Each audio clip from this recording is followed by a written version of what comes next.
యజ్ఞ యాగాదులు అనేవి ఎవరైనా చేయొచ్చా? ఈ రోజుల్లోని ఎవరో ఒకరు చెప్పారు అని యజ్ఞాలు చేస్తూ వస్తున్నారు కదా, ఇది సరైందని అంటారా? సాధారణంగా యజ్ఞం అనేది పరమేశ్వర స్వరూపం. యజ్ఞో వై విష్ణు, విష్ణుమూర్తి యజ్ఞ రూపంలో ఉంటాట, యజ్ఞపురుషుడుగా ఉంటాట. భాగవతంలో 21 అవతారాలు చెప్తే యజ్ఞుడుగా పరమాత్మ పుట్టాడన్నారు. కనుక పరమాత్మ యొక్క పరిపూర్ణ అనుగ్రహం కలవాలంటే యజ్ఞం చెయ్యాలి అని శాస్త్రం చెబుతోంది. కానీ ఈ యజ్ఞం ఎవరు చేయాలంటే వేదాధ్యయనం చేసిన వారే యజ్ఞం చేయాలి. నువ్వు ₹1 కోటి ఖర్చు పెట్టి యజ్ఞం చేయాలనుకున్నా అందులో హవిస్సు వేయవలసినటువంటి బాధ్యత వేదపురుషుడిదే. వేదాన్ని చదివిన వారు మన తరఫున చెయ్యాలి. ఇక కలియుగంలో యజ్ఞయాగాది క్రతువుల్ని అంతగా చేయవలసిన అవసరం లేదని పరాశర స్మృతి చెప్తుంది.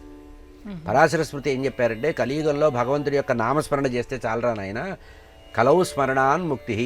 మనం అనుకున్నట్టు జరగాలన్నా, ఈ శరీరం వెళ్ళిపోయిన తర్వాత మళ్ళీ జన్మ లేకుండా ఉండాలన్నా భగవంతుడిని నామరూప భేదాలు లేకుండా భగవంతుడి నామాన్ని ఆశ్రయించి నామస్మరణ చేయడం వల్లనే. అందుకనే యజ్ఞానాం జపయజ్ఞోస్మి అన్నాడు. భగవద్గీతలో ఏం చెప్పారంటే, కలియుగంలో చేయవలసినటువంటి యజ్ఞం ఏంటంటే జపయజ్ఞం చేయమన్నారు. అగ్ని ఖర్చు పెట్టద్దు, పశువుల్ని హింసించద్దు, హింసా ప్రవృత్తి కలిగించద్దు, ఎటువంటి వస్తువులతో అవసరం లేకుండా జపయజ్ఞమే యజ్ఞము అన్నారు. కనుక ఈ కలియుగంలో చేసేటువంటి యజ్ఞయాగాదులు బాగా రాజులైనటువంటి వాళ్ళు చేయాలి, రాజసూయాగం మొదలైనటువంటి వాళ్ళు చేయాలి. కానీ కలియుగంలో గృహస్థులైనటువంటి వాళ్ళు యజ్ఞాలు చేయవలసిన అవసరం లేదు. వేదాధ్యయన సంపన్నుడైన వాడు, నిత్యము అగ్నిని ఉపాసించేటువంటి వాడు, నిత్యాగ్నిహోత్రి అయిన వాడు మాత్రమే యజ్ఞయాగాదులు చేయాలి. మిగతా వాళ్ళందరూ కూడా నామయజ్ఞాన్ని చేయాలి. యజ్ఞానాం జపయజ్ఞోస్మి.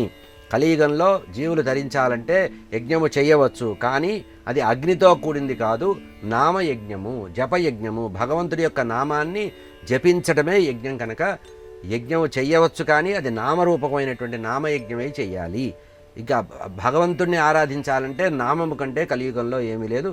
మనిషి తరించాలంటే భగవంతుడి యొక్క నామమే నావ అని ప్రత్యేకంగా భారతం చెప్పింది.